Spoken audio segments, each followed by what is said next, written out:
Hi guys, a day in my ലൈഫിലോട്ട് എല്ലാവർക്കും സ്വാഗതം. അപ്പോൾ ഇന്ന് എനിക്കൊരു ഓഫീസ് ഡേ ആണ്. അപ്പോൾ ഓഫീസിലോട്ട് പോവാണ്. ഇവിടെ ഭയങ്കര തണുപ്പാണ് കേട്ടോ. അപ്പോൾ ജാക്കറ്റൊക്കെ ഇട്ടാണ് പോകുന്നത്. അപ്പോൾ ട്രെയിനിലുള്ള വിഷ്വൽസ് ഒന്നും ഞാൻ എടുത്തില്ല. രാവിലെ ഭയങ്കര ആൾക്കാരാണ്. അപ്പോൾ ഞാൻ എൻ്റെ ഓഫീസിലെത്തി, അവിടുത്തെ ലിഫ്റ്റിൽ ഇങ്ങനെ ഇറങ്ങി. അതുപോലെ തന്നെ ഓഫീസിലെ വിഷ്വൽസ് ഒന്നും ഞാൻ എടുത്തിട്ടില്ല. ഇപ്പോൾ ഞാൻ കാണിക്കുന്നത് ഓഫീസ് കഴിഞ്ഞിട്ട് ഞാൻ തിരിച്ചു പോവുകയാണ് കേട്ടോ. അപ്പം ഇന്നൊരു നല്ല വർക്കിംഗ് ഡേ ആയിരുന്നു. അപ്പം ഞാൻ നടന്നാണ് ഓഫീസിൽ നിന്ന് പിന്നെ ട്രെയിൻ സ്റ്റേഷനിലോട്ട് പോകുന്നത്. ആ പോകുന്ന വഴിയിലെ കാഴ്ചകളാണ് നിങ്ങളിങ്ങനെ കാണുന്നത്. ഭയങ്കര രസമാണ് കേട്ടോ കാണാനൊക്കെ. എന്നിട്ട് പിന്നെ ഞാൻ എൻ്റെ വീട്ടിൻ്റെ അടുത്തുള്ള ട്രെയിൻ സ്റ്റേഷനിലെത്തി. അവിടെ നിന്ന് പിന്നെ നടന്നിട്ടാണ് വീട്ടിലോട്ട് എത്തുന്നത്. അപ്പോൾ കുറച്ച് നടക്കാനൊക്കെ ഉണ്ട് ഇങ്ങനെ. പിന്നെ ഞാൻ വീട്ടിലെത്തിയ ഉടനെ ഞാനും ഹസ്ബൻഡും കൂടിയിട്ട് കുഞ്ഞുവിനെ വിളിക്കാൻ പോവുകയാണ് കേട്ടോ.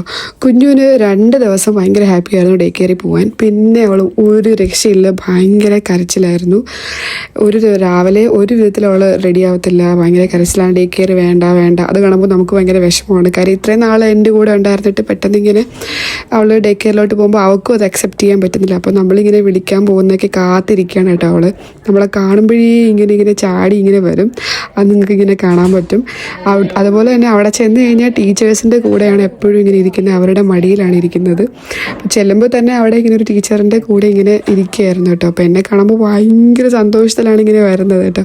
അപ്പം ഞാനിങ്ങനെ ഡേ കെയറിൽ കൊണ്ടുപോയി ആക്കാറില്ല. കാര്യം ഞാൻ നേരത്തെ എന്നും പോകുന്നതാണ്. അപ്പം എൻ്റെ ഹസ്ബൻഡാണ് എപ്പോഴും ആക്കുന്നത്.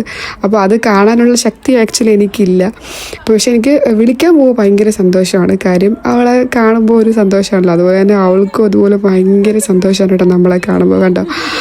എന്നിട്ട് പിന്നെ നമ്മൾ അവിടെ നിന്ന് അവളെ എടുത്തിട്ട് അപ്പോഴേ അവളിങ്ങനെ പറയും അവളുടെ ബാഗും ബോട്ടിലും ഒക്കെ എടുക്കാൻ വേണ്ടിയിട്ട്. നമ്മളെക്കാളും ഉത്തരവാദിത്വമാണ് അവൾക്ക് കേട്ടോ. അപ്പോൾ നമ്മളിങ്ങനെ ഓർമ്മിപ്പിച്ചുകൊണ്ടിരിക്കും. അപ്പോൾ നമ്മൾ അവളുടെ ബാഗും ബോട്ടിലും എല്ലാം എടുത്തിട്ട് വീട്ടിൽ വന്നു. അത് കഴിഞ്ഞ് പിന്നെ ഞാൻ റെഡി ആയിട്ട് ജിമ്മിലോട്ട് പോവാണ് കേട്ടോ.